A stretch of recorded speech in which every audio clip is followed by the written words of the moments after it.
All right, we're back from a quick dinner break here. Had some good food at Chipotle, and we're back here to talk about the Western Conference side of things. Excuse me if I take a mid podcast nap during this because I'm a little drowsy, but we'll try to soldier on. Yeah, it's all about getting this in before the first playoff game tomorrow at 12:30. Yep, that's all that matters. We're certainly not gonna work through the night on this, but we'll be okay. First series is San Antonio and Dallas, the 1 versus 8. Spurs once again, flying under the radar in terms of national discussion. It's starting to break in so quickly. I think that the Spurs flying under the radar line has gotten so overused within the past 3-4 years. They're totally on the radar. I think they're most people's favorite to win this year, actually. So I dispute that. I feel like they are totally on everyone's radar. That's just my opinion. Yeah, well, I don't really know how to respond to that. You don't have to. You can just admit I'm right. But yeah, I think pretty clearly going into the playoffs that they are just the most balanced overall team.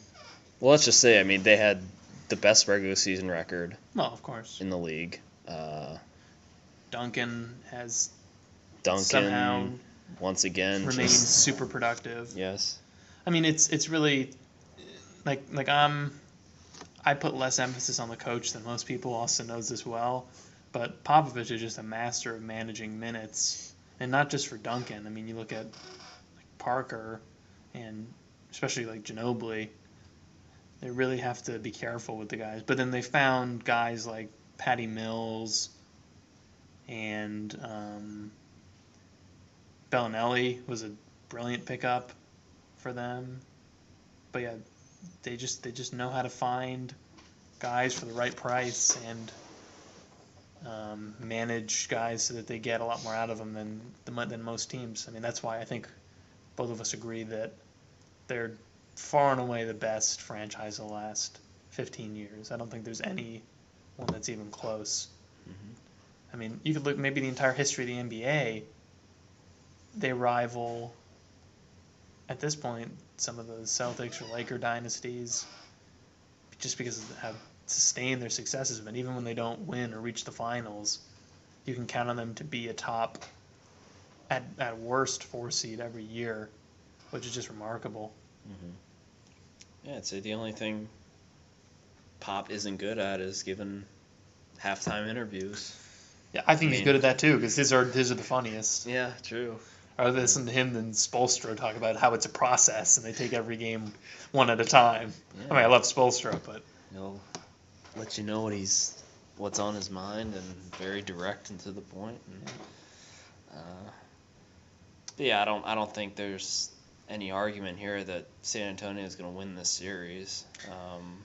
Yeah, though Dallas, let's talk, because everyone knows, or I would assume most listeners. I feel like a broken record here. I think San Antonio is going to win in 5, but yeah, since most listeners, people who, if anyone's still listening at this point, probably know all about San Antonio and their exploits in recent years. So I think let's focus on Dallas. And we talked about their additions. Yeah, Bellinelli, it's been really nice.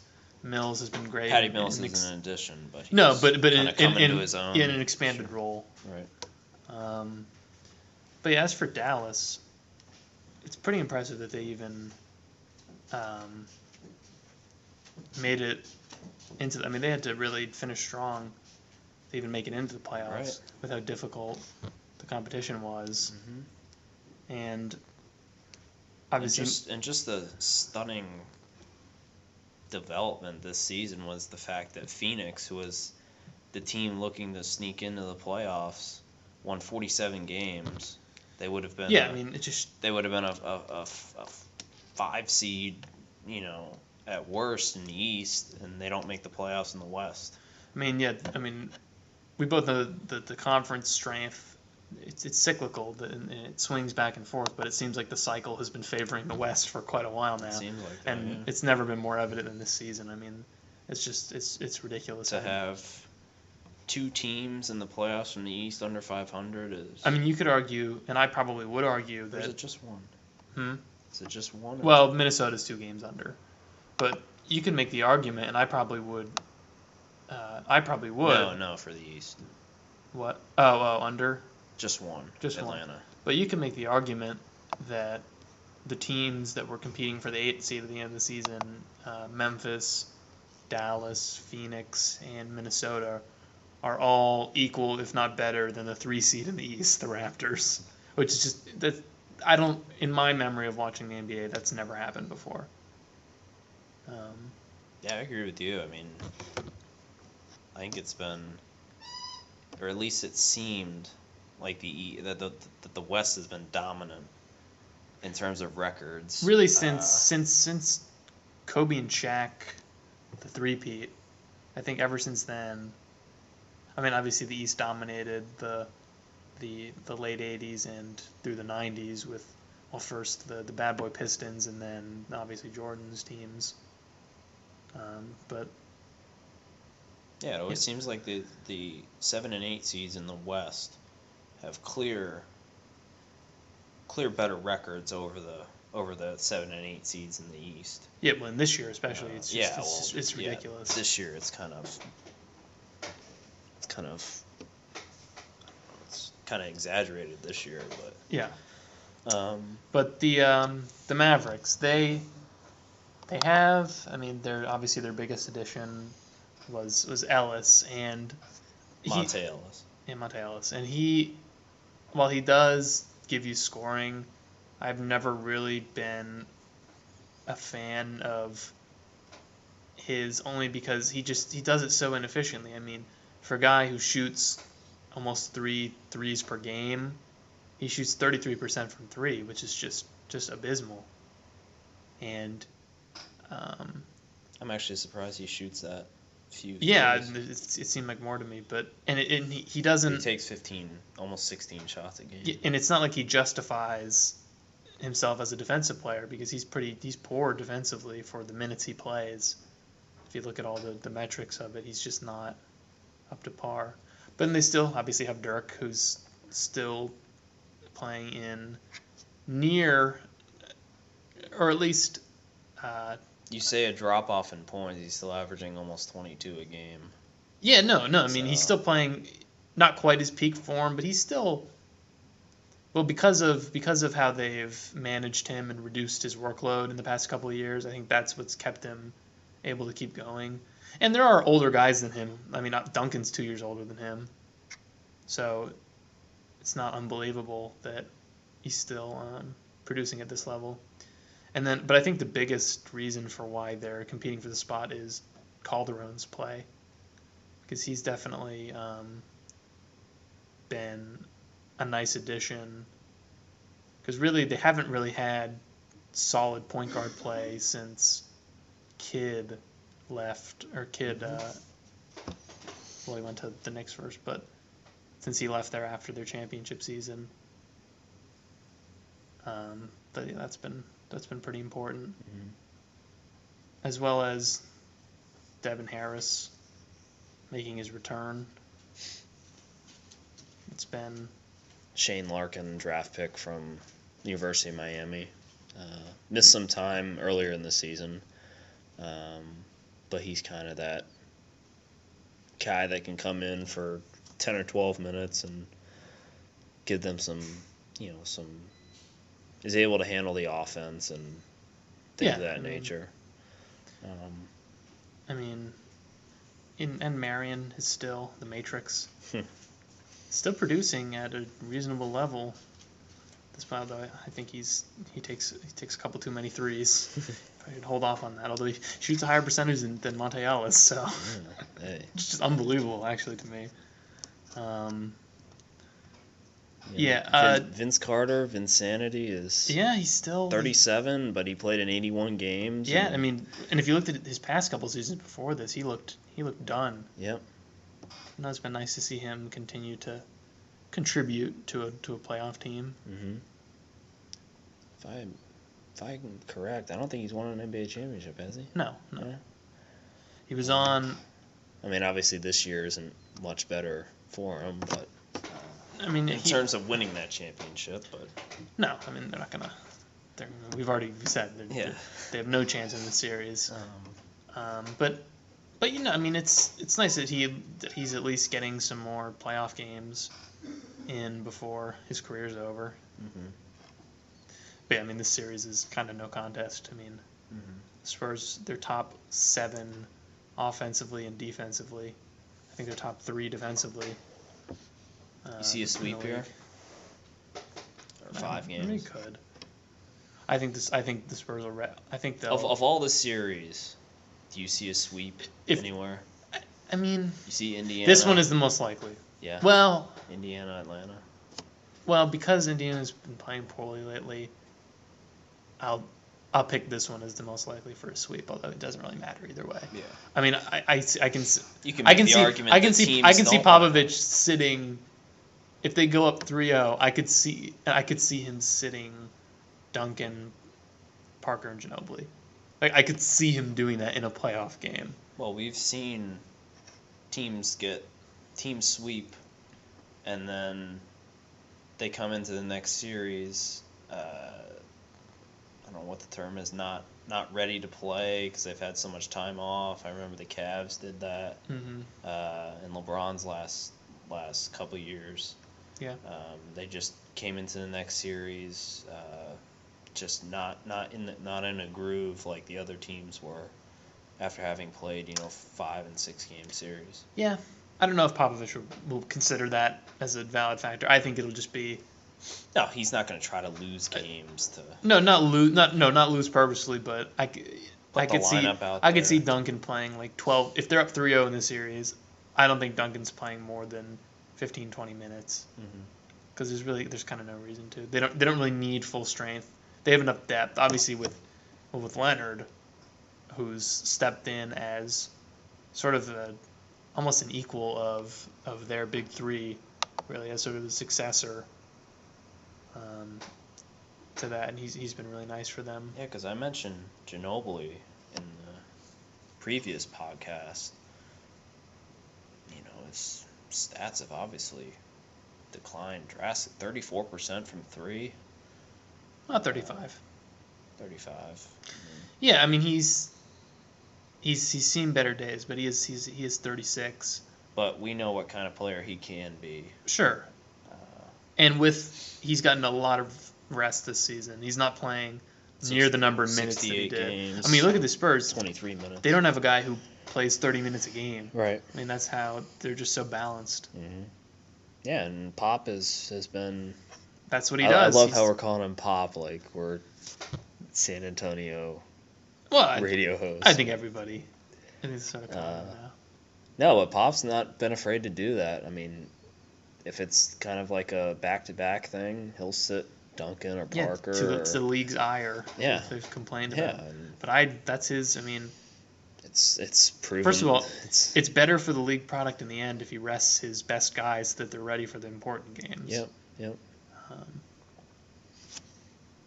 So yeah, easy Spurs win, but still nice that the Mavericks made it. Although I'm not unless Dirk requests a move to somewhere else. I think he's done contending for championships, which is sad. But I'm happy for him that he got his one ring, even though it was against my team of choice. Could have been 2, but back in 06. Yeah, but some people still whine about the refereeing in that series, but I just say it was best refereeing I've ever seen. Here's your Heat bias. So yeah, I think we both. Well, Jackson says 4-0. I just don't see any sweeps. I mean, I don't like to see sweeps in playoffs.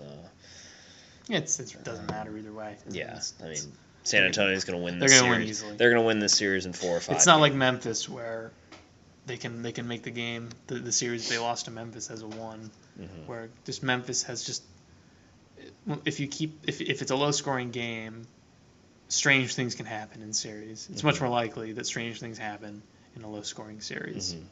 And it's not like Dallas is a fluke 8 seed. No. It's not like they should be a 6 or a 5 No, seed. they shouldn't feel bad about losing, but the Spurs are just on another level. Yeah. Now, if you're talking Phoenix, if Phoenix was in Dallas's place, well, Phoenix, then you'd have an argument about that series maybe going an extra game or two. Well, yeah, I mean, Phoenix clearly overperformed even more than Toronto this season. I mean, people. Jeff Hornacek did a great job. Yeah, but he's clear. Even though they didn't make the playoffs, he's still coach of the year, in my opinion, because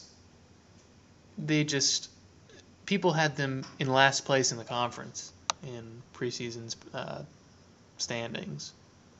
So, yeah, and Dragic easily should win Most Improved Player. I don't think there's a question. But that's another show.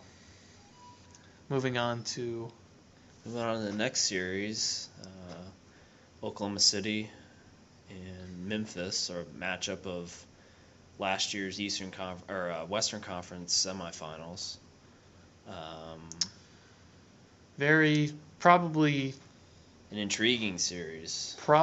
Well, there was a lot of intriguing series in the West, but this one is definitely interesting. And well, just to start off, I think that Oklahoma City will win.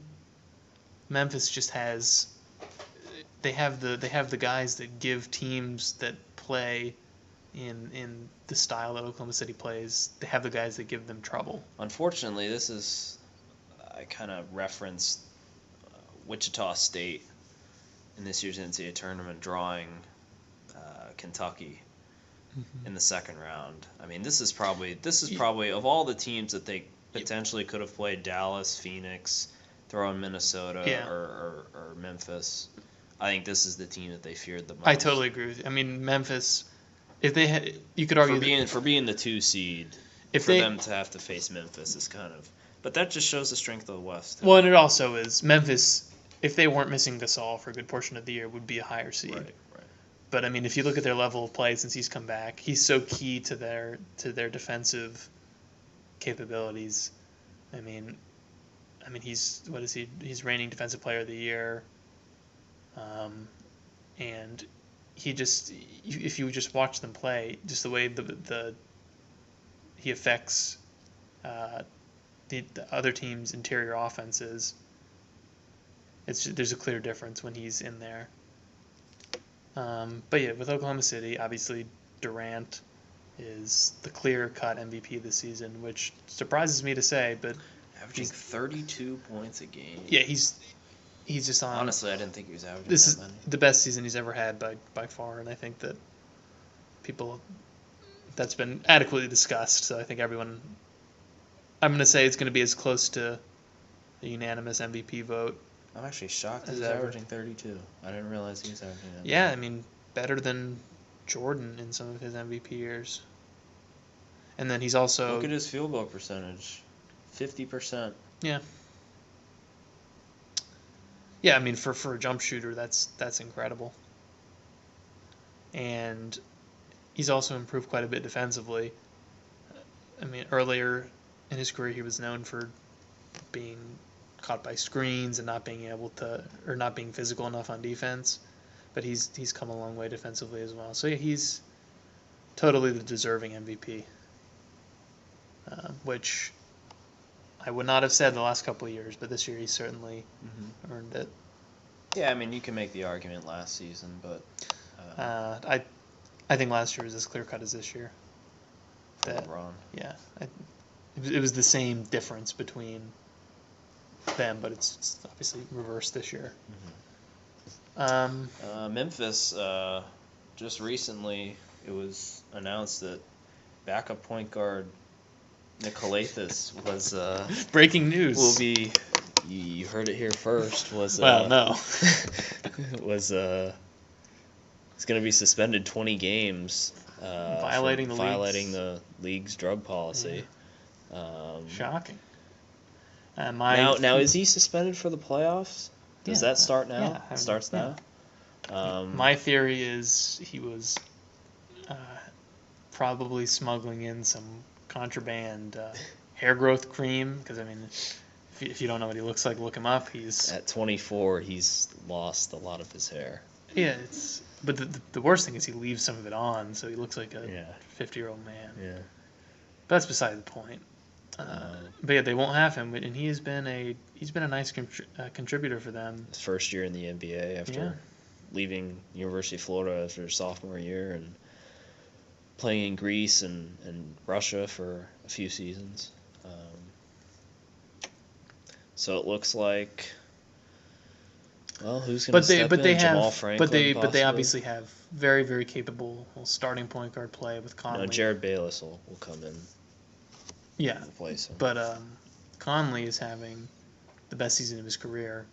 I mean, he's always been known as a very strong defensive guy, but he's really stepped in and become a pretty good, pretty reliable point guard for them. Actually, more than reliable, I'd call him pretty good at this point.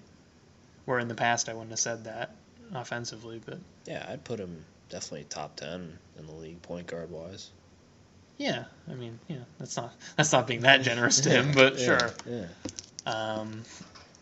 Obviously, I mean, I've already discussed Gasol's return as being absolutely crucial.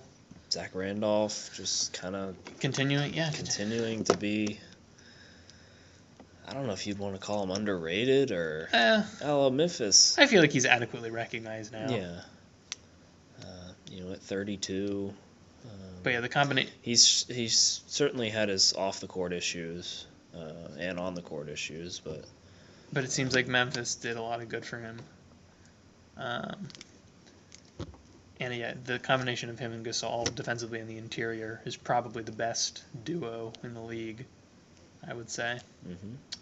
And also, the return of Mike Miller has been a pleasant surprise. Mike Miller played 82 games last season, which is just unbelievable. How great is that? If you watched him in the finals with the Heat, he looked like he was about to keel over and die every time he took a jump shot. Yep. He could barely run up and down the court. Various knee and ankle and back injuries have kind of derailed his career, but to play 82 games after the season he had last year with all the injuries, and there's actually a report saying he was going to retire. Yeah, I heard that. But that's great to see, and he shot 46% from three. That's his standard really. Mm-hmm. But in terms of how these two teams match up, well, I think for Oklahoma City, the key players in this series are, well, especially Ibaka, because Ibaka is going to have to do a lot to limit the effectiveness of Gasol and Randolph. And I never thought I'd say this, but Kendrick Perkins is very key in this series. And a lot of people have criticized, including myself, how often Scott Brooks chooses to play Perkins, because against most teams, especially in the West, with the way a lot of teams play in the West, the style of play, Perkins is just completely ineffective. But against Memphis, he is actually pretty key for them defensively and offensively, really, because you need guys who can, if not counter, at least be somewhat of a check to Memphis's guys. How do you? Oh yeah, I think Perkins and Gasol. I mean, this two big bodies inside. Obviously, Perkins is never going to give you. He's never going to give you scoring. Mm-hmm. But I think his ability to sort of clog the paint.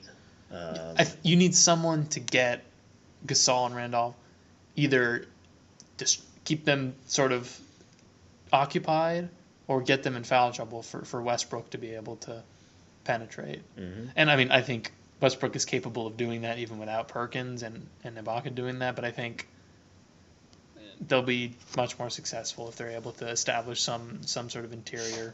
Hey, but it should be said, wherever Perkins has been, the teams have been either contenders or consistent winners. Even when he was with Boston and he used to be a pretty respectable player when he was, well, at least early with Boston. Right. But I mean, he's worth almost nothing except in a few certain matchups where he'll be able to shine. Mm-hmm.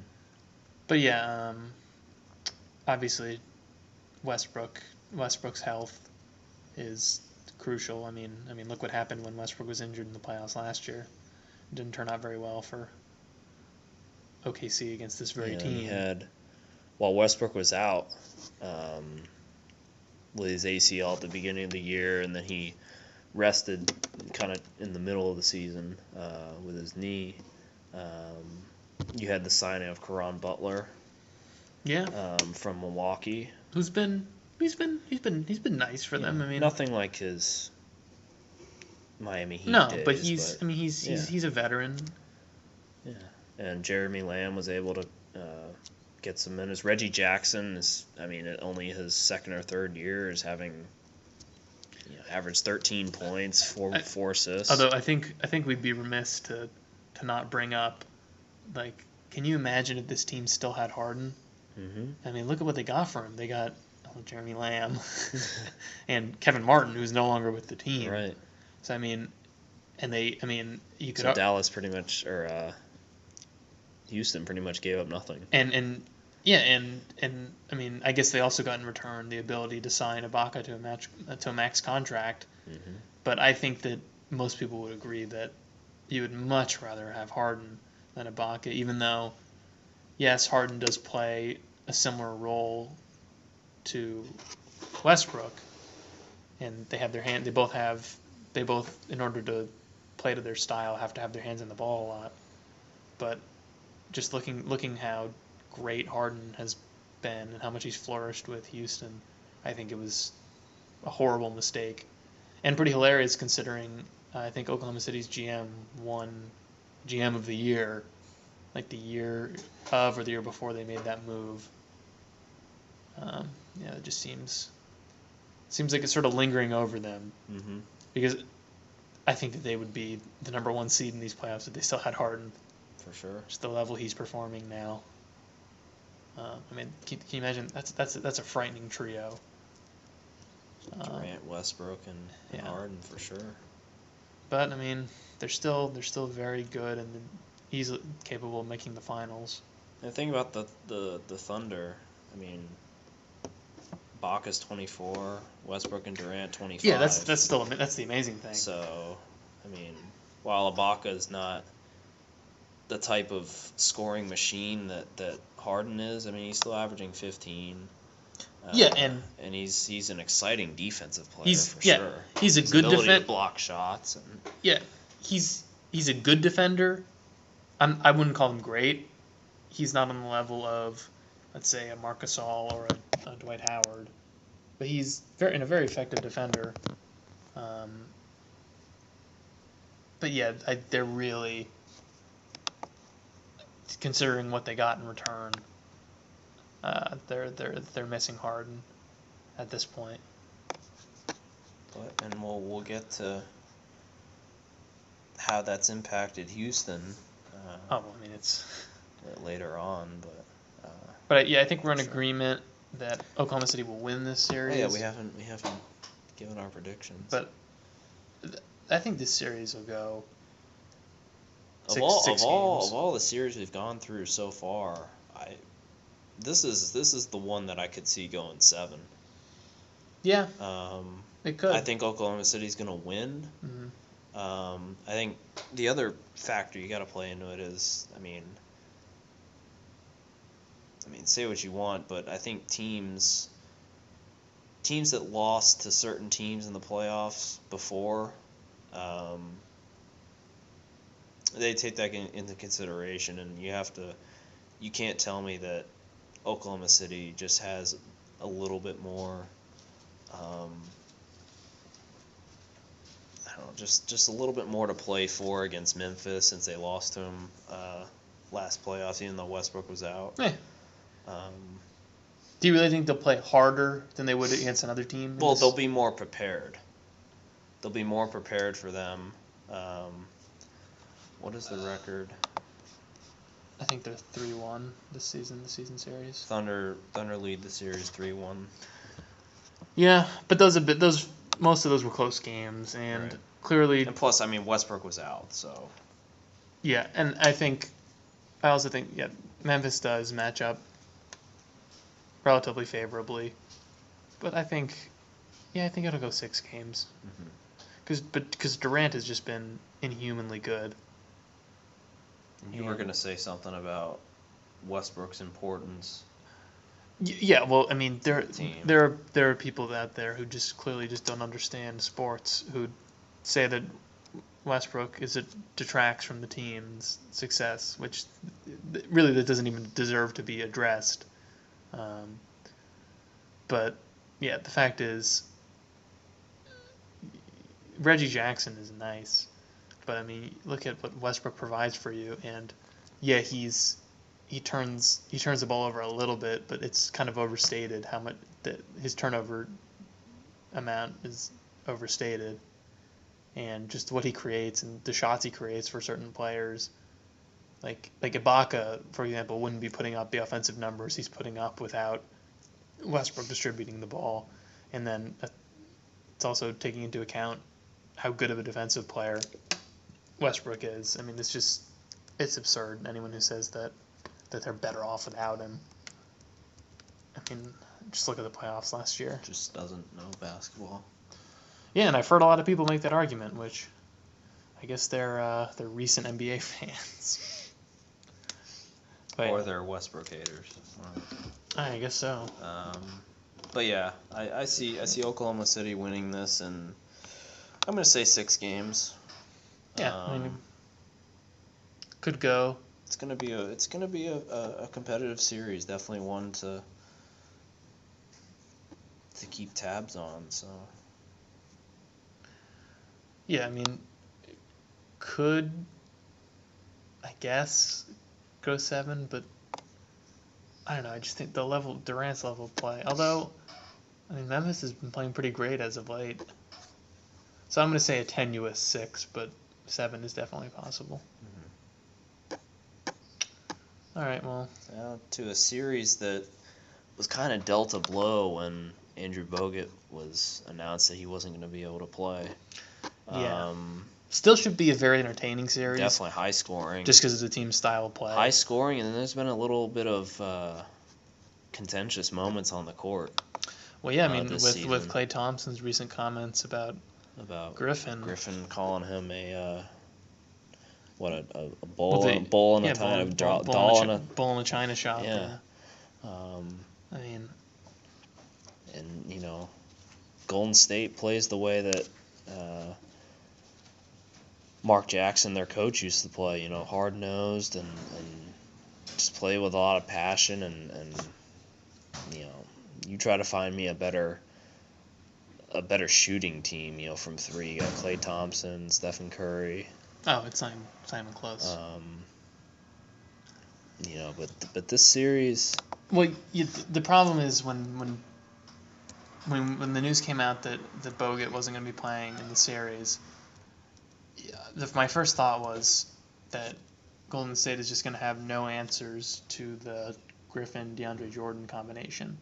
And really, just looking at Bogut's stats, 10 rebounds a game, but he's just been one of those players that really hasn't fulfilled. Well, but if we look here, his potential. If we look at as a number one pick. Bogut's real value is in his defense. He is on the level of elite defenders in terms of, I don't know if, we'll use the defensive rating statistic, which is basically points allowed per 100 possessions. He gives up 96, which is very high, among the top guys in the league. And it's even worse because the Clippers' primary offense comes from interior guys. So I don't think this series will be that competitive because of losing him. Because, Griffin has obviously come quite a long way from earlier in his career where he was possibly the most overrated guy in the history of the league to the point now where he really lives up to all the hype and justifies the praise and the high talk of what he could be. Definitely. And you also have to mention DeAndre Jordan has just gotten better and better every year, to the point where, I mean, you watch him play and you think, like, who's this doofus who can barely dribble the ball? But the fact is, he shoots close to 68% from the field and is just a rebounding menace. Not to mention his defense is just he's one of the top guys in the league. And we haven't mentioned possibly the best player on the team, Chris Paul. Oh yeah, I mean, kind of goes without saying. Yeah. Chris Paul probably the third best player in the league right now. Yeah. I think that's, I mean, in my list it would go Durant and James. It would go LeBron, Durant. Yeah, Paul. That's fair to say. Just the shots he creates for the guys, his teammates. Yeah, even being out 20 games this season. What was it, with shoulder injury? I think so. But he's just, and also defensively, he's just, he does everything. I mean, and he's got a good backup in Darren Collison. Yeah, very capable. Been on a few teams where he's been a starter. And we should also mention the addition of J.J. Redick. Never thought we'd be making this kind of impact, but before he went out with his injury, he was playing probably the best ball of his pro career. And I think Paul has a lot to do with that. Yeah, but that's okay. But this is the perfect system for exactly. him. Shooters like him flourish on fast-paced teams with great point guards. I mean, most players flourish on teams with great point guards. Right. But this in particular, just the style that they play is perfect for Redick. Just look at Ray Allen and with Rondo. Oh yeah. With the Celtics, I mean, exactly. That's. Yeah, I mean, Redick was always a decent player. Coincidentally, they were coached by Doc Rivers, and now it's the same deal.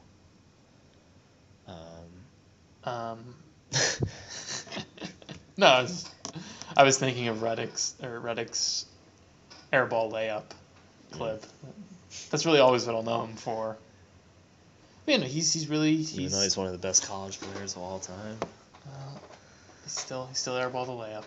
No, but I think it's fair to say that his pro career really hasn't lived up to all the hype. Was he hyped? I don't remember him being hyped. I mean, having that great of a college career. So did Tyler Hansbrough. Yeah. Look where that's gotten him. I mean, but Redick averaging close to 15 points a game. Shooting 40% from three.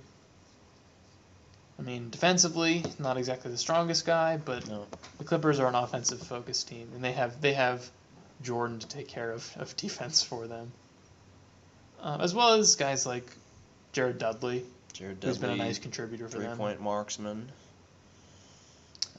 Matt Barnes actually is a very solid defender, and he's the type of player that I think every team has this or needs to have this. Someone that can get under the skin of players. Lance Stevenson, right? Even like Wade to some extent is that type of guy. Or Joakim Noah for Chicago. Yeah, like you absolutely abhor those guys when they're on other teams, like a rival team, but when they're on your team, you love them. Yeah.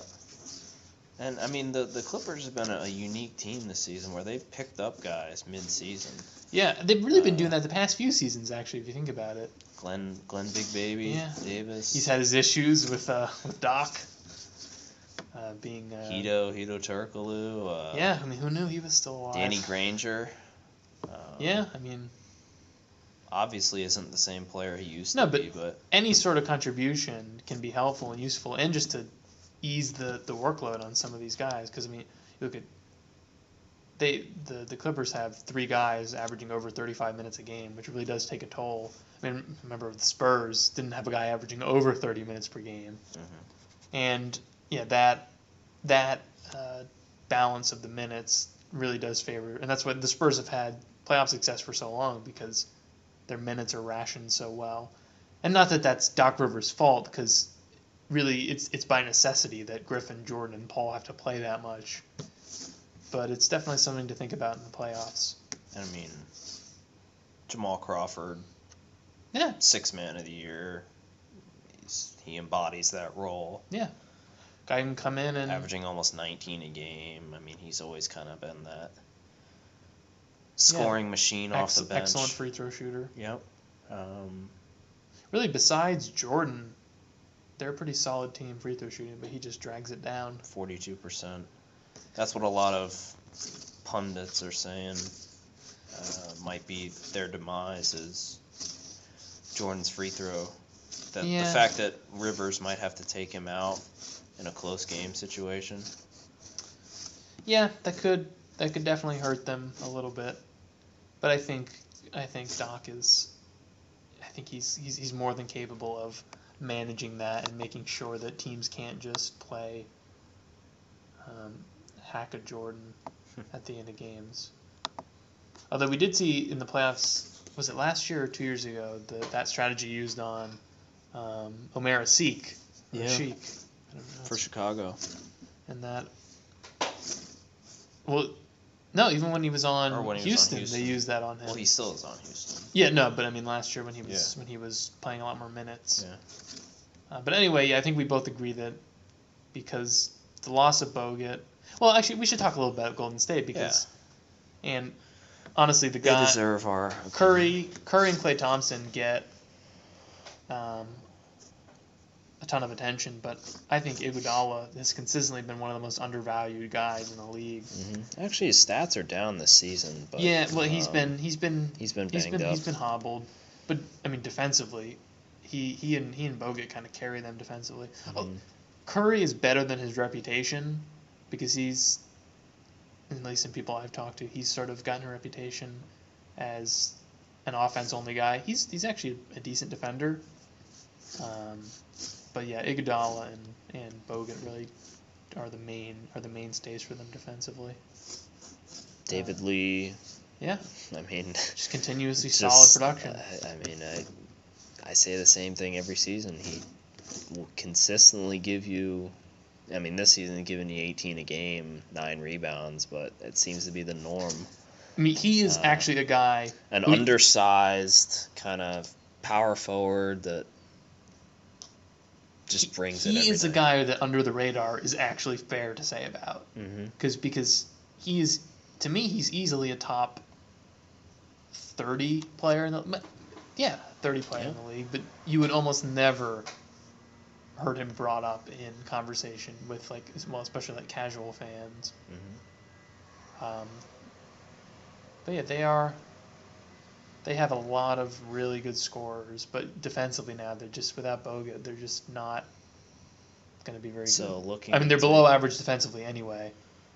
Looking to take Bogut's spot, Jermaine O'Neal, obviously been through the wars of Eastern Conference playoff battles, getting up there in age at 35, but he's been hobbled this season. Yeah, that's one of the problems with Golden State is they're just... Maurice Spates, a former Gator,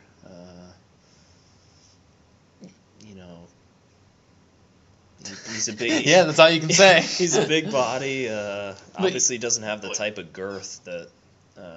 Andrew Bogut provides, but sorry.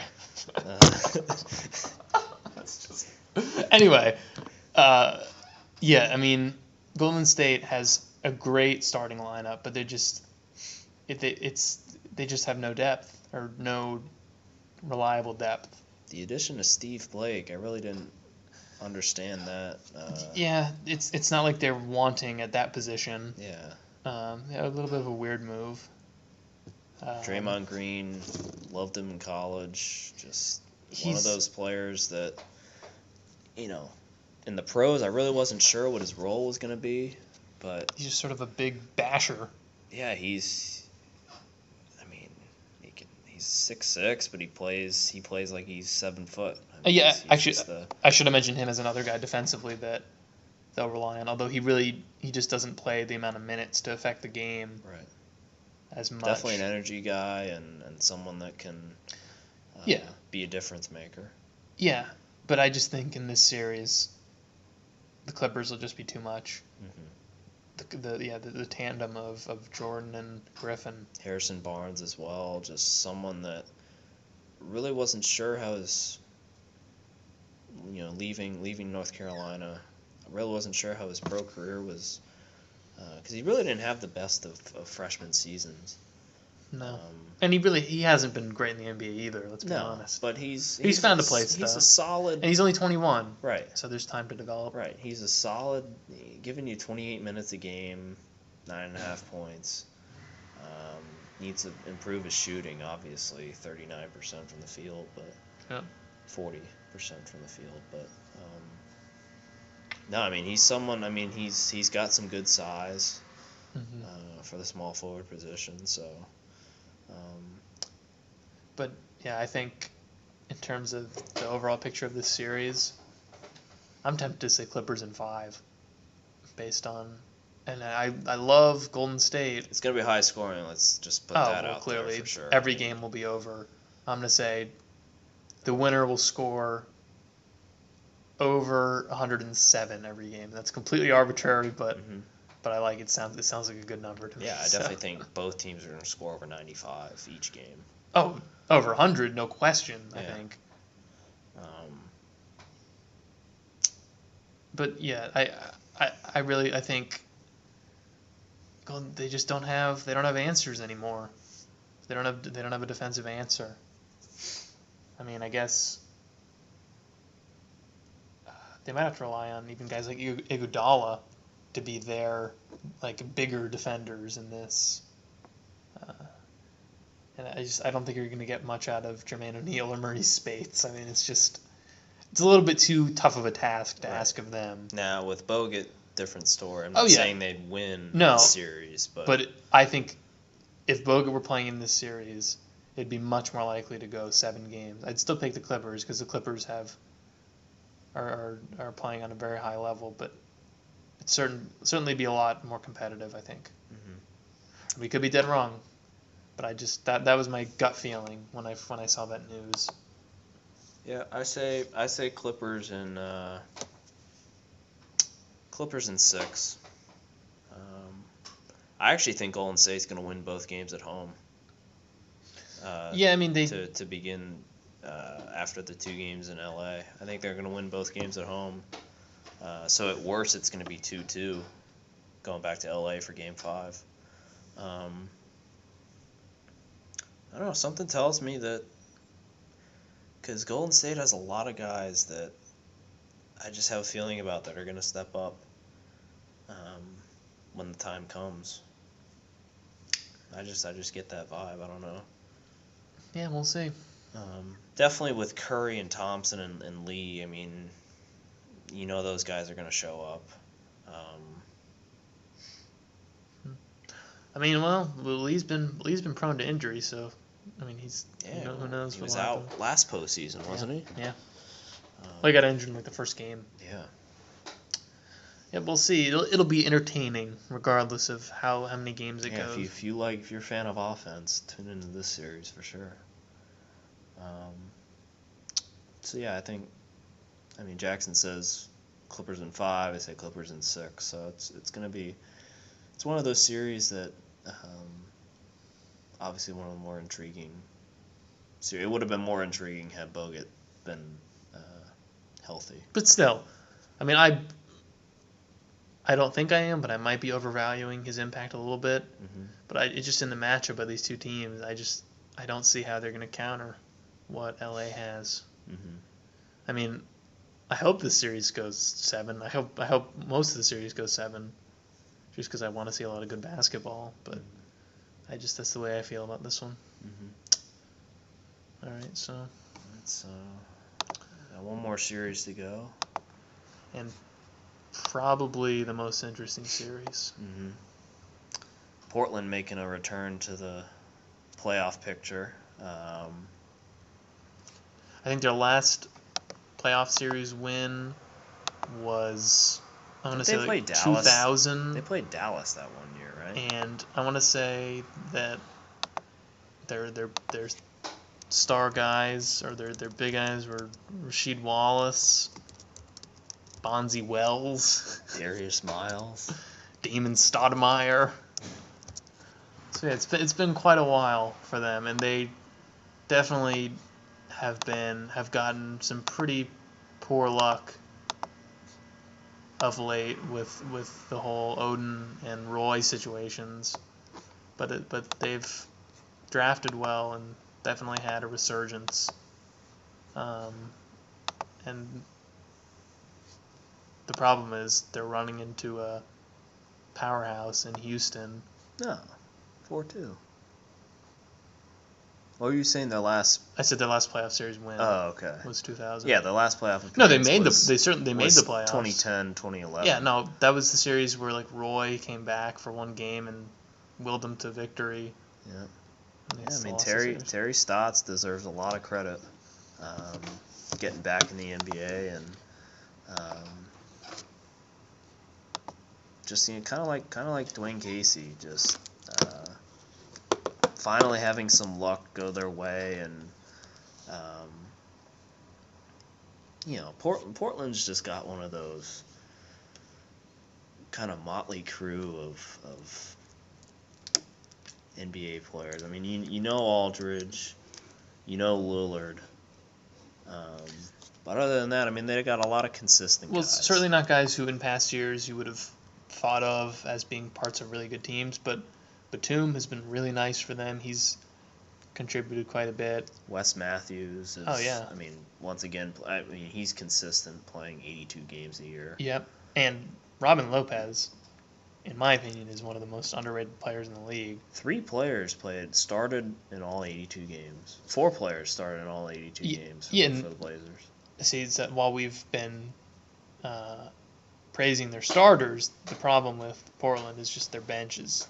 While not as abysmal as last year, is still pretty bad. I mean, it's helmed by Mo Williams, who's a solid veteran, but not exactly the greatest bench player of all time. Veteran at 30. I thought he was older than 31. But. He seems like it. And then Darrell Wright, former Heat player, has had... Call him what you want. Heat bust. Yeah, no, he never really panned out for the Heat. Has had... I'm not even going to say success. I'm going to say he's been a minor contributor for them. And beyond that, I mean, they really have... It's just... There's a massive drop-off from the starters to the bench. It's... A lot of inexperience, a lot of first and second year guys. Myers Leonard. Yeah, I mean when Thomas C.J. Robinson. McCollum is playing over 10 minutes a game, you know that there's trouble with your bench. Joel Freeland, pride of the United Kingdom. Yeah. God save the Queen. But yeah, I mean that's the main glaring weakness of Portland. It's almost the same thing with Golden State. You put their starting 5 is as good or almost as good or as good as any starting 5 in the league. But probably better than most. Right. But the problem is they don't have anything after that. Mm-hmm. Yeah, but that being said, their starting 5, I mean, they're still really, really good. So that's what I'm finding out more about these Western Conference teams. I mean, with the exception of San Antonio, OKC is a good bench, and Houston. It's a solid bench, I guess. A lot of these teams really don't have the type of benches that you need to advance through the playoffs. Or to have sustained runs. Right. Because the wear and tear does take a toll. Although the good thing for Portland is all of their starters. I mean, Aldridge is the old man, and he's 28. Mm-hmm. So it's not like... And these guys also are guys who don't have a lot of playoff experience, so they don't have that extra wear and tear on them. Mm-hmm. So stamina shouldn't be a problem, but you do need bench production, and I just don't think they're going to have it. And... Yeah, this series... Portland looked to be an intriguing team maybe a month or two ago. Now they've kind of fallen back. They had a fantastic start, which... was great for them. It was exciting, but they were clearly playing above their actual level. Like they have a really good starting 5, and not much else. Now in terms of Houston, their starting 5 probably equally as strong. Maybe not quite as well. Overall, maybe not quite as strong. Although, you could debate, but certainly. Houston's bench is quite a bit stronger. I mean, if you just look at the distribution of their points, they That's have wrong there. What? That's wrong there. It has. Well, it's per 36 minutes. Oh.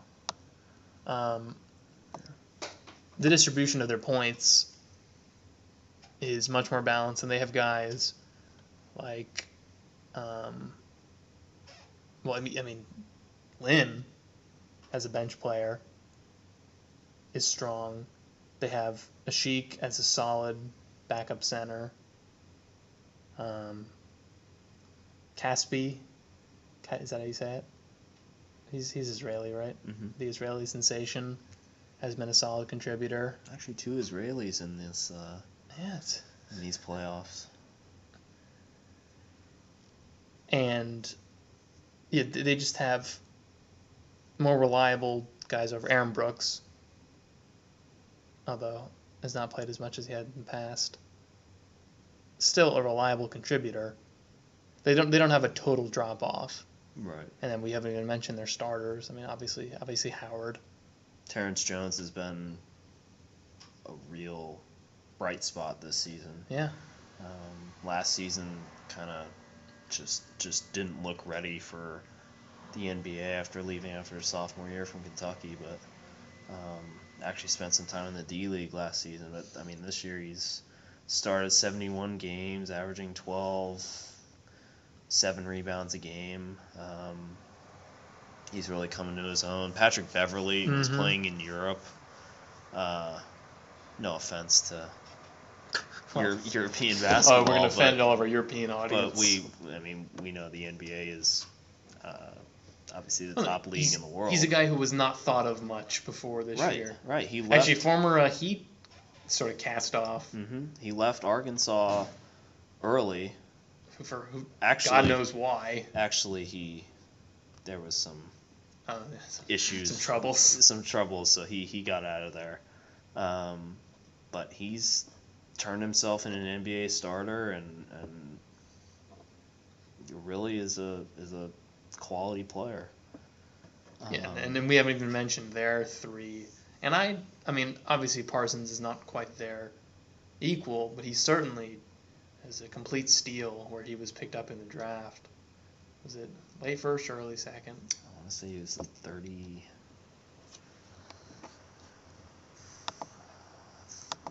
Well, yeah, I mean, he was second round. Regardless, he was extreme value for that pick to what he's turned into as a great compliment to Harden and Howard. And Harden, as we mentioned earlier, was pretty much given away by Oklahoma City. 38th pick. Yeah, Jesus, it's incredible. The amount of progress he's made since his sophomore season in college has been pretty incredible. Yep, astounding. Just the player who can a triple-double machine, can handle the ball just like a point guard at 6'9", and just a great shooter. Just really knows how to play the game of basketball. And oh, really? Yeah, you kind of have to know how to play basketball. But yeah, I mean, just Harden though has really come into his own as becoming a one of the stars of the league, and really just his ability to create for himself and for teammates is just outstanding. And he's only 24 years old is an important thing to mention as well, so he'll only get better and better. And we haven't mentioned maybe the most contentious player from this offseason, Dwight Howard. Yeah, it seems to me that he's, while not totally, at least partially returned to form. I almost feel like he's been a little bit under the radar this season. Yeah, because I mean there hasn't been really a ton of media attention. I mean compared to when he was the catastrophe with the Lakers. At least national media.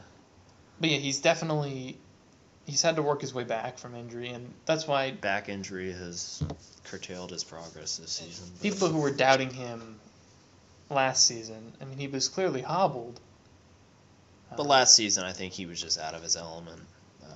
Sure, it was a combination of the two of multiple factors. But yeah, this season he's, I mean, not quite his old dominant self, but certainly been a big reason why the Rockets are as good as they are. Because they don't have many other guys who can. I mean, they're a team full of scorers more than defenders, and he really gives them that defensive presence that not many other players in the league can do. One of two players on the team with finals experience. Yeah, I mean, it wasn't a great experience for him, but he was there. Neither was it for Harden, but... No. Actually, Harden struggled in those finals. Yeah, he was pretty bad. So Harden's got something to prove. But yeah, clearly, a guy who's capable of taking a team that far. And yeah, this team is dangerous in the Western Conference. I mean, it's... The Rockets will go as far as their big three will take them. Yeah, I mean, it's just... I think Harden will have to play a little bit above even his averages this season for them to... I mean, not necessarily advance this series, because I think that they'll win this series. But to get even further than this series, Harden's really going to have to play out of his mind to beat... Well, if they win this, they'll most likely play San Antonio. And that is not a series I would pick them in, but they're definitely capable of beating San Antonio. But this they've series, actually had good success against... They've had good success against San Antonio this season, I believe. What are they, 4-0? Yeah. San Antonio is 0-8 against teams against Oklahoma City and Houston this season. Which I mean, whenever I see a team hasn't won a game against a team during the season, I mean, say what you want about regular season series, but if you can't win a game against a team, you got to read into it. My only caution against that line of thinking is the Heat when they played the Knicks a few years ago in the series, hadn't beaten them in the regular season and had no trouble with them at all in the playoffs. Mm-hmm. Because it's such a small amount of games in the regular season, and there are so many circumstances that could explain why that they lost to that team multiple times. Now, if it's a season-to-season trend and it's consistent, you might have more of an argument, but I don't put too much, especially with the Spurs, who have shown that they're willing to almost throw games to rest guys or just to not care. 8 of their 20 losses have come to... And it's amazing that they still won 62 games while doing that. Yeah. Yeah, if they could have won half those games, they would have won 66. So. Yeah, but I mean, we've praised the Spurs enough, although they're deserving of it. But this series... This is going to be really close. To be honest with you, I'm not as hyped up on the Blazers as you are. Well, no, I'm not. Believe me, I was one of the people who were saying that their start was a mirage and they were going to come down to earth. Yeah. Actually, not to toot my own horn a little bit, I said, I think by the end of the season they'll finish 5th because they can't keep up their pace of play, especially with their bench. So no, I'm not super. Blazers can run all the way. I just think that they'll give them a good series. While I like their starting lineup, I think can keep them in any game. Yeah. It's the bench it's horrible. That does it for me. While I like a lot of these, I've liked a lot of these guys throughout their careers, but I just don't see it. I mean, I tend to favor teams with strong benches, and actually, I don't really like Houston's bench as well either. Well, Lynn, but Asik, Casp, Aaron Brooks, I guess. Lynn, Asik, even and Garcia, are the top guys for me. Montejunas, has given them some production, which is more than you can say for a lot of the Portland guys. Most of the Portland guys have just given them almost nothing, negligible. Like even Darrell Wright, probably the second best bench player on their team, has given them negligible production. 5 points. Whereas the Houston guys, they don't have the best bench in the league, but they have a bench. They have guys who can at least keep a game close while the starters are out. Mm-hmm. And the thing about Houston is that I lost my train of thought. Yeah, I lost my train of thought completely. Okay. I'm tired. But yeah, this series will be close. Can we agree on that? I definitely see it going 5 games. Really? I say Houston in 5. See, I mean, I think you might be right, but that feels a little harsh towards Portland. I mean, I'm glad to see Portland, Toronto, Dallas back in the playoffs, Charlotte in the playoffs. But I just don't see Portland. I see Portland winning a game at home. And it's not to say that the Rockets don't have. I'm saying that the Rockets have such a home court advantage that the Blazers can't win. Mm-hmm. I just don't feel as confident with the Blazers as you might do. But. No, I'm not confident in them. And as we're talking now, I'm leaning to. I didn't want to say it because I think Portland is. I mean, they have this. Houston is clearly better, but they have the same record. Right. I mean, not that record is super. I think there are better measures of how good a team is than record, and all the advanced metrics point to Houston being clearly better. But I think that the games will. I think that all the games will at least be competitive. But yeah, I'm starting to tend to agree with you that. I mean, if we were to take all 16 teams with their starting 5, just play 5 guys. Yeah, Portland would be right up there. I think Portland is right up there. And they don't even necessarily have one guy who's dominant, but just all 5 of them are really, really good. Right. But it's the inexperience and sort of lack of production from the bench. Well, no, that's the reason, is that kind of does it for me for yeah, Portland. You know what? I might. We look at Houston's. It's not like Houston's bench is that strong. No. I thought Houston's bench was a lot better, but really the theme. Maybe we just don't remember, but it seems like the majority of these teams are very top heavy. Yes. I'd definitely say more so in the West. Yeah, which is than weird. The East. I mean, that's probably the only advantage that the East has. Well, San Antonio is very deep. Right. Dallas because Dallas' starters are not that great, so Dallas has some depth, but maybe not for the right reasons.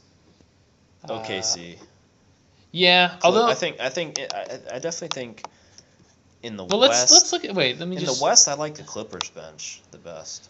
Yeah, which is weird because they didn't have a bench a few years ago, and they've made additions. I mean, yeah, the Thunder's bench is... He's okay. Reggie Jackson is a great backup point guard. Reggie Jackson, Jeremy Lamb. Even Fisher's still there. Is still... D-Fish. I mean, I wouldn't... They're not going to be relying on him for much. But Nick Collison. Yeah, Collison. Steven Adams. I mean, Perkins in the first series. Yeah. Yeah, I mean, not the deepest team in the world. Even if you want to throw in Terry Jones or Caron Butler as well. Yeah, but I guess as long as you have a somewhat competent bench, but the problem with Portland is their bench is just really bad. Mm-hmm. Like guys who will actively be losing the game for you when they're in. Mm-hmm. I mean, Portland. It's easy to say. Some guys on Portland would not be getting the minutes that they're getting on other teams as they get with clearly Portland. Not. But I think the top 2 benches, in the league, in the West at least, are San Antonio and LA. Clippers. Mm-hmm. Yeah. So. Yeah, just looking at it's just Portland's also just not very good defensively either. Houston has a good top 8 or 9 guys. Yeah. And in the NBA, that's really all you need. Yeah, that's true. Um, Because the top guys are just capable of giving you so many minutes, Right. especially the big stars. and usually, I mean, you hardly ever see the amount of foul trouble that you see in college. Because Mhm. you obviously have 6 fouls. And players are obviously better at managing their fouls. Yeah, this is difficult though because we're talking about these teams, and even with Howard, Houston is really not. They're about average, maybe a little bit above average defensively, and Portland is a really good offensive team, but yeah, they are lacking in the defensive front. I don't know. It's difficult for me to say this series in 5.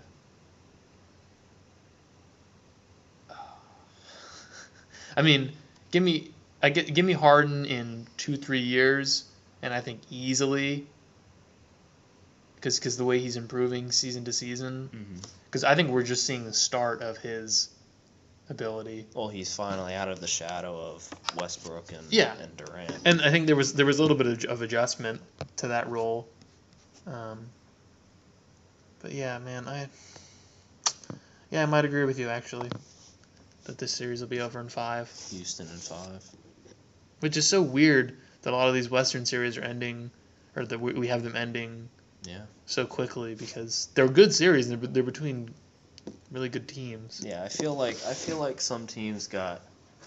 I mean, they put themselves in that position, but they kind of got the. I mean, look at Memphis having to play OKC. Yeah, but just injury is what it does to you.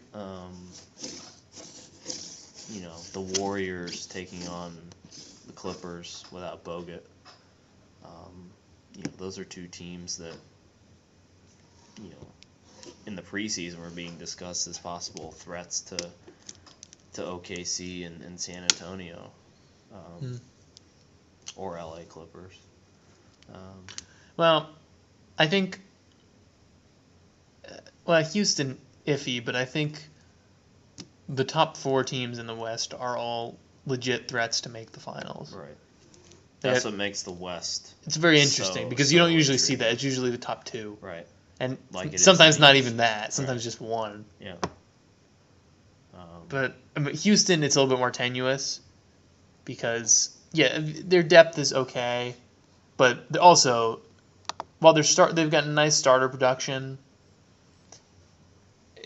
It's not as good as when you stack them up to like teams like the Spurs or the Thunder. Not quite at that level. So in the semis, if everything works out the way we've done it, we'd have San Antonio taking on Houston, and we'd have OKC taking on the Clippers. I see San Antonio beating Houston in a probably 6-game series. I was gonna say 5, but I can say I can see 6. But now that's. I feel like I'm saying 5 for every series. Yeah, because but that's Toronto series. Yeah, even if a team is better, which San Antonio is, than Houston. I know I said it for. They're not that much better where they're gonna. I think 6 is a better choice for that series. Yeah, I mean going 4-2. Think about it that way. You're going 4-2 against a team. You're better than them, but you're not. I mean, you're not beating them 4 out of every 5 times you play. Mm-hmm. And Houston's clearly shown that they're able to beat or compete with San Antonio. Yeah, so you have to look at that 4-0. Houston 4-0 against San Antonio. Well, that doesn't mean much to me how I'm picking the series. I mean, but you could also say if that Houston-Portland series goes 7 games and San Antonio sweeps, who's the 8th seed in the West? Dallas, and they sweep Dallas. I mean, it could easily be a run over for San Antonio in that second series, in the second round. Yeah. I don't know. I say San Antonio in 5 or 6. I'm gonna say 6. Yeah, I can see 6. Now the other series. That's almost impossible to pick. Yeah, it's gonna go 7. I mean, even if it goes 6 Wow. or 7, it'll be extremely close. That's kind of like Miami, Indiana. I mean, the ideal if you're TV ratings, if you want great TV ratings, you want Indiana, Miami, San Antonio. Well, yeah, that's what San Antonio, KC. Stern will call in from his retirement home and make sure that the refs. But I think Clippers, Thunder, is right up there. Yeah, because the Clippers are so good offensively. Like, man, this is probably even harder than Pacers Heat. Mm-hmm. This is probably harder to pick. I'm really probably even more so Spurs Thunder. Because I'd say the Spurs are going to. Yeah, I think I am really tempted to pick the Clippers to beat the Thunder, which is weird to me. I don't know if I can do that. I mean, come on, we got to pick one upset in the West. There's always been part of me that was kind of wary of Griffin's play in the playoffs, but this season he's totally transformed. Yeah, himself. he's only 24 years old. Yeah, and he's totally transformed himself. And the Clippers have depth. They have real depth. Yes. Clippers to me, have the best. Is Redick healthy right now though? Yeah. Is he fully healthy? Yeah, he played these past few games. Clippers to me have the best bench in the league.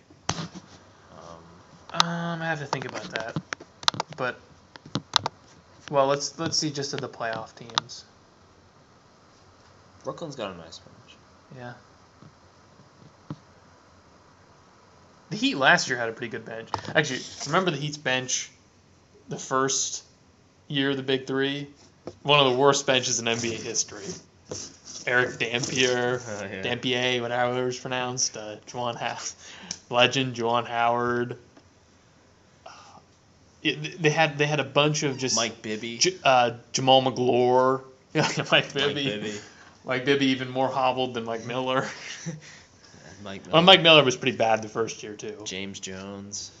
Hey, don't knock James Jones. Don't knock James Jones. He's still on the team. He plays once in a while, once in a great while. No, I've always been a big James Jones Same fan. here.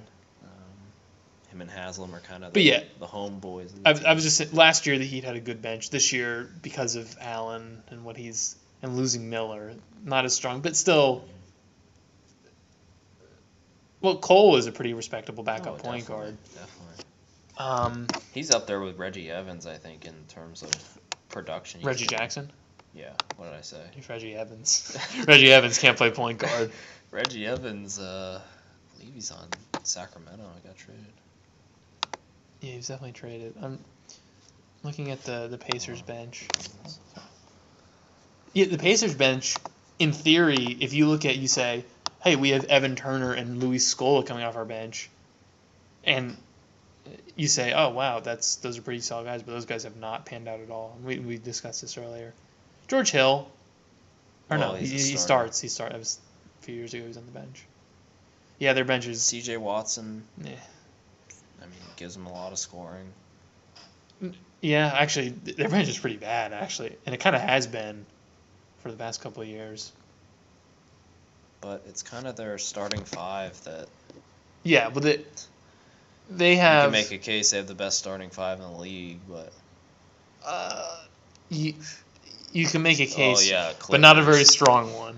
I mean, if you're just going... Really... I think you throw out... Really, Indiana is not... They're not on the level of the top-tier threats in the West. I think that's pretty safe to say. And they're really, in my opinion... the records are different this season.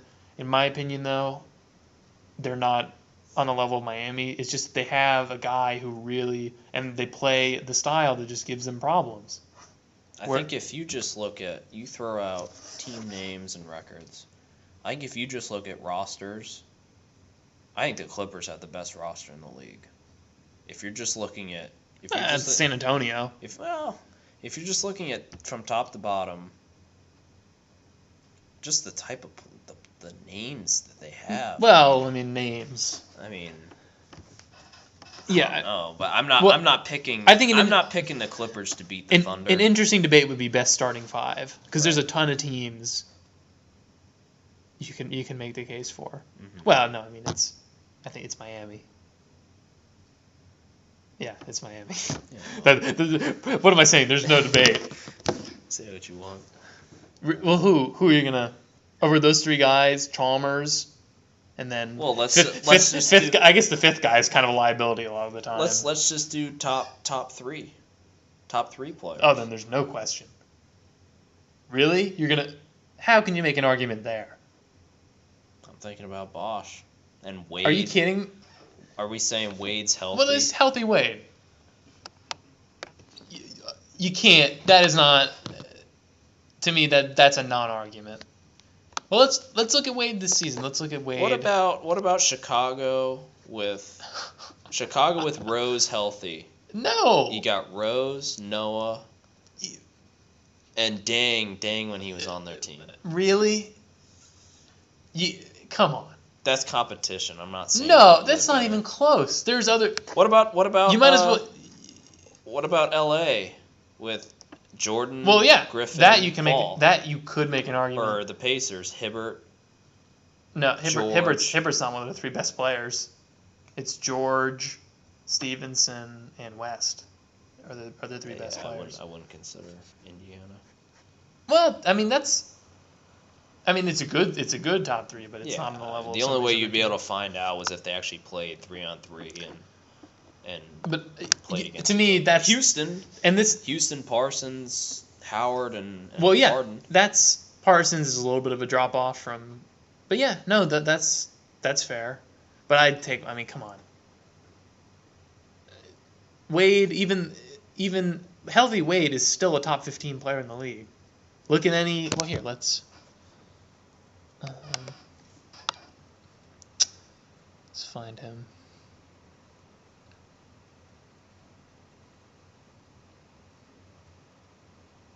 Wait, I'm just gonna. It's dead air. We should probably be talking during this. We kind of got on a tangent here a little bit. Diverted from the playoff. But I'm just quick look to Wade. One of Wade's nicknames is Pookie. Yeah, I think I've heard that before. Wade has never played all 82 games in his career. No. Played 54 this year. Has played 54. So you're actually putting the Bulls as the Bulls' top three guys? Well, first of all, that's quite an assumption. Well, yeah, you're bringing a guy who's no longer on the team and a guy who's no longer himself. Yeah, so that's not even an argument. But I'll give you that. I'll give you Rose at his best, Dang, and Noah. No, it's still no. Come on over, Bostrich. No, there's no. Maybe it's my Heat bias. But I mean, that's showing through. Yeah, that's like, no way. I think that's kind of crazy talk. I mean, just LeBron alone elevates the group. That's Colin Cowherd talk. No, because I'm not comparing him to a famous movie star. No, I mean Dang's nice, but I think you're overrating him a little bit. Yeah. I mean, you could debate Wade versus Rose even. And if you're debating whether the clear second best guy is better than the first best guy. But the only way we'd be able to figure out is if they actually played 3-on-3. That's the only way we'd figure it out. I mean, it's just that's why I'm suggesting. I've been suggesting for years a 3-on-3 All-Star tournament. I really like that. In the All-Star game. I really like that. Even 2-on-2. Guys they'd never do 1-on-1 for fear of their pride being crushed. That'd be so awesome. You throw out the All-Star game. You throw out 3-point skills competition, dunk contest. I like the 3-point contest, but whatever. I'd throw it out for a street tournament. You put on a. Actually, let them play against like the. I don't know if it's still going, but like the N1 guys. Yeah. Oh man, that would be so great. No, but you give me a 1-on-1. I don't like a 2-on-2. It's either 1-on-1 or 3-on-3. Sure, whatever. I mean, I really like that. yeah, 1-on-1 and 3-on-3. Commissioner Silver. Adam. Hey, he's open to. Well, he's gonna be on the show next week, so I mean, I can ask him. He's open to change. I mean, we've already seen some comments. Various logos on the jerseys and things of that nature, taking the league global. Yeah. Continuing the legacy of D. Stern. Yep, his. But anyway, we've gotten predecessor more than off track. Yes. So what's our consensus? Our consensus of 2 on how the West is going to pan out. I think safe to say Spurs will be in the final in the conference. Spurs will beat the Rockets. 6 bad. See, something. I'm not like you. I read a lot into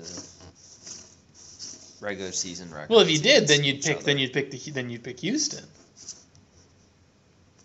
If you read a lot into that. Yeah. So I think that's good enough for Houston to win 2 games. That's what I agree with you. I think it'll be a 6-game series. Yeah, I'll say. I'll say. You originally said 5. I was disagreeing with you. Yeah. Because I think Houston is a little better than you're giving them credit for. Mm-hmm. Yeah, I mean. But I don't care.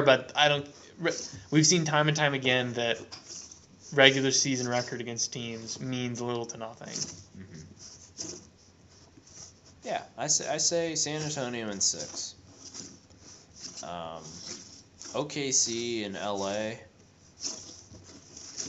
I say OKC winning in.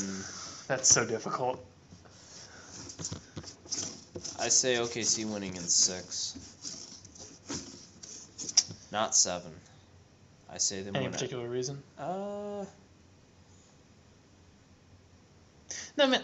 I'm picking the Clippers. I don't care. With the depth. I mean, look at what we talked about. Their depth. They have depth, and they have a top 3 that's. You put on.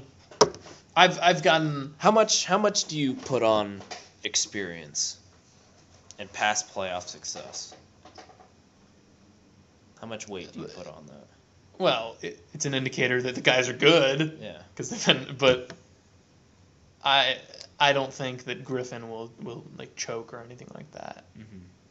I think because I mean this is more of a baseball conversation, but I'm not a big fan of the word clutch ever used because it's just a lot of times it's meaningless. Clutch gene. Because a lot of the time, like guys, they play, especially stars. Their level of play remains if you're a star, your level of play remains consistent. You're not really much better or any better in certain situations. It's just the illusion that a lot of people have. Like, for example, the illusion that Kobe is really great at the end of games, even though he's actually below league average at game-winning shots. Mm-hmm. So, and not that's not any slight against him, but it's an illusion that these guys are magically better at the end of the game. Right. Because it makes for good stories about these guys. Mm-hmm. Yeah. I'm picking, I say OKC in 6. You say I'm picking the Clippers with no confidence, but You say it's going 7 though. Sure. Yeah. I mean, well, it's difficult to imagine them.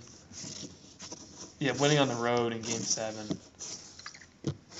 But it's about time for Paul to break through. Yeah. Because he's been so good for so long, but not really made much of a dent in the playoffs. Yeah, he's only been to the second round once. 2 years ago, yeah, they were in the second round. Yeah, when he was with New Orleans, I mean, they made it, but they were first round out. But these supporting casts are so much better, and he's gotten a lot better since then, even. Mm-hmm. So yeah, I mean, it's like too close to call between those two teams. Even more so than. Yeah, than Indiana, Miami, or even Brooklyn, Toronto. Yeah, and speaking of that series, because we might as well wrap it up. Although those two teams shouldn't be mentioned in the same Toronto. The same discussion. Terrence Ross, NBA Finals MVP. No, but I think so. So do we both agree that the Heat will make the finals? Not your personal opinion, not what you want to happen. What's likely? Well, what I want to happen is Toronto, Chicago battling out. I mean, that'd be funny. Yeah.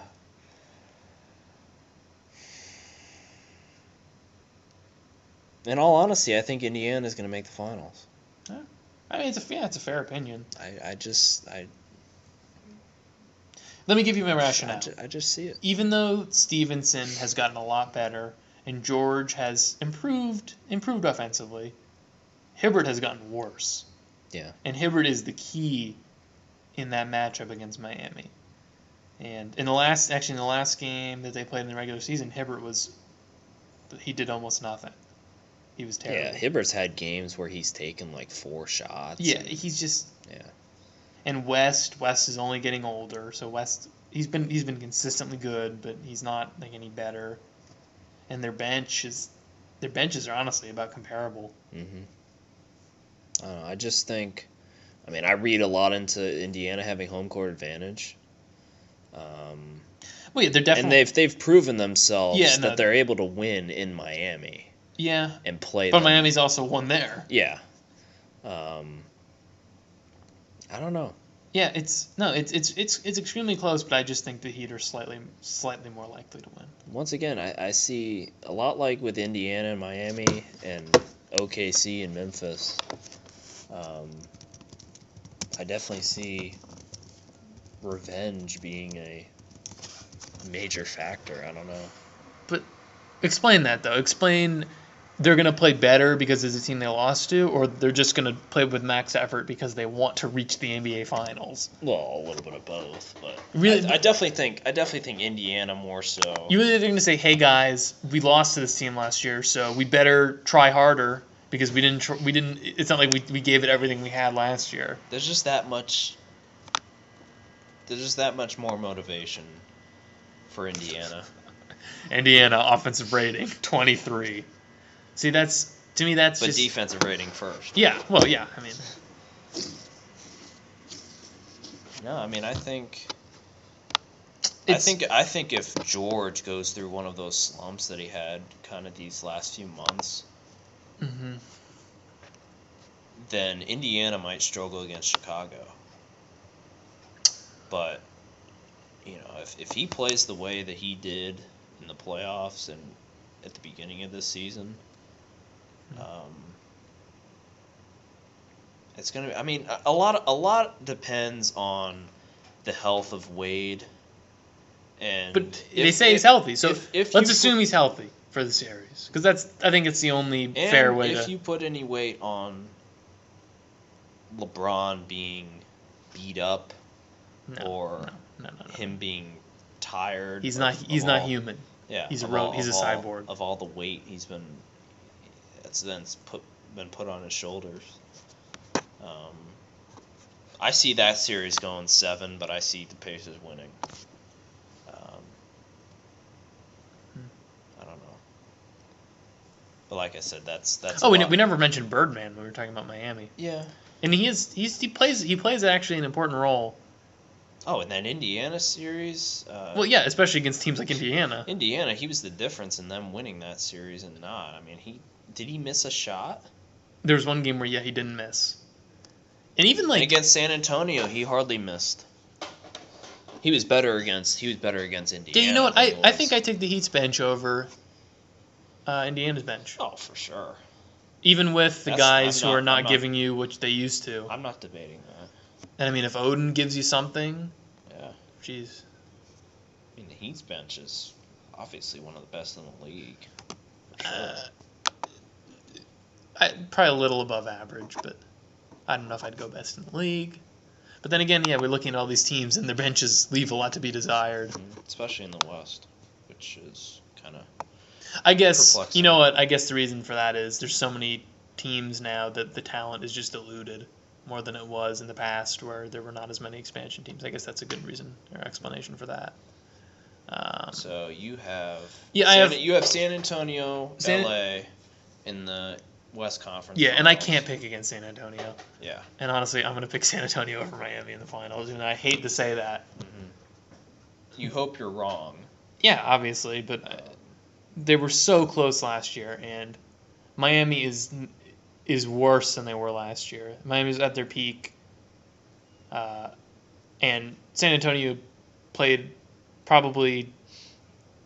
Well, they played a great series and still lost because Miami Should have won the series.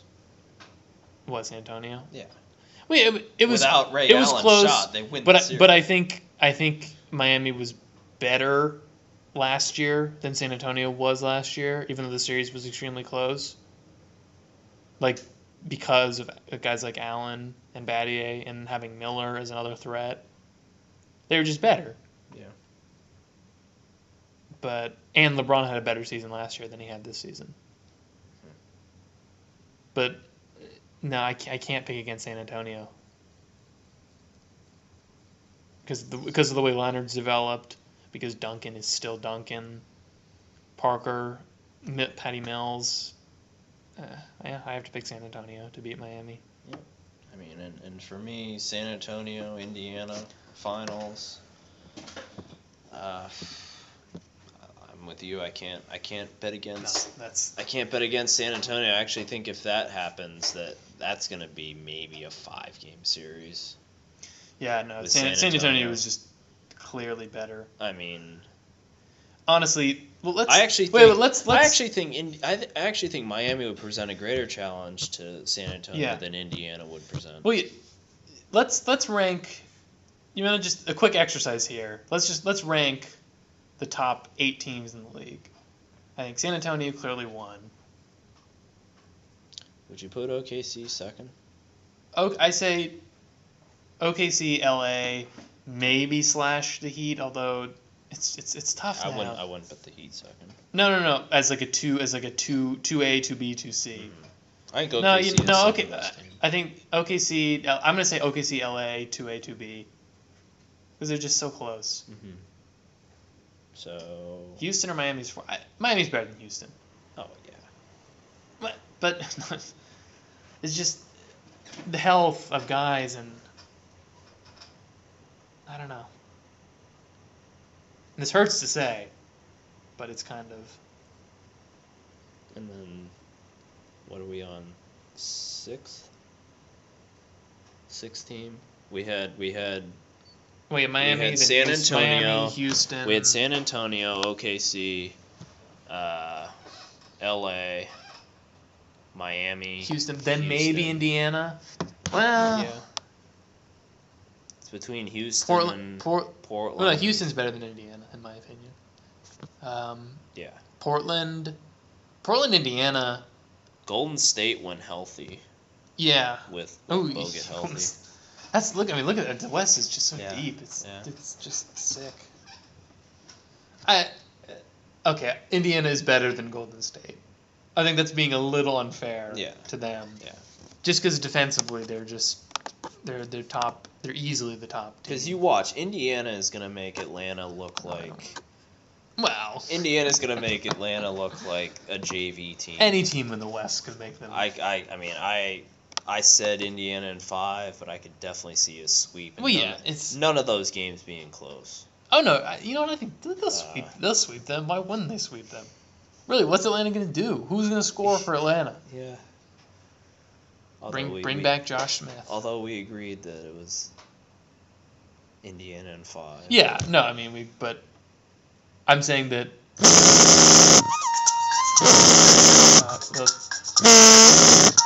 Little disruption. Ignore it, please. The one Vietnamese guy who's still listening at this point. He wants to call in because now we're really rambling. Hey, we'll take a call. We'll take callers. Hiram in Winter Park. You're on the air.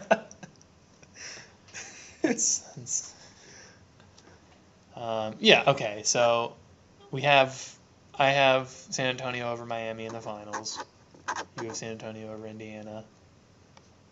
But part of me wants to say the final series that I'd want to watch the most is San Antonio, Miami. Yeah.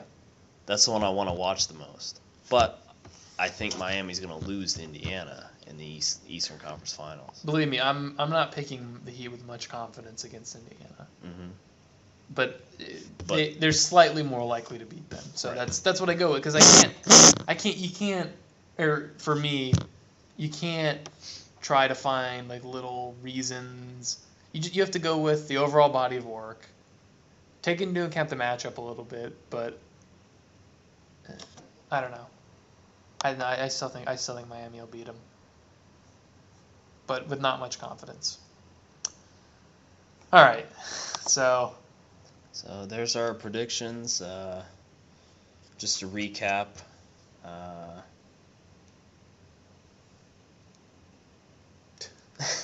We're out of energy. We're out of energy at this point. Just to recap, we had Indiana beating Atlanta. Heat beating Miami beating the Bobcats. Bobcats. Brooklyn beating Toronto. Chicago beating Washington. Washington. And in the Western Conference. Well, just go through. You want to go through that? And then Indiana beating Chicago. Heat beating. Brooklyn. And I have Miami beating Indiana. And I have Indiana beating Miami.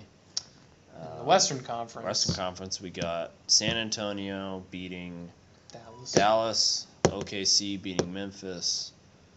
Clippers beating Golden State. And Houston beating Portland. And then San Antonio over Houston. We both have that. And I have, for some absurd reason, Clippers beating OKC. And I have the opposite.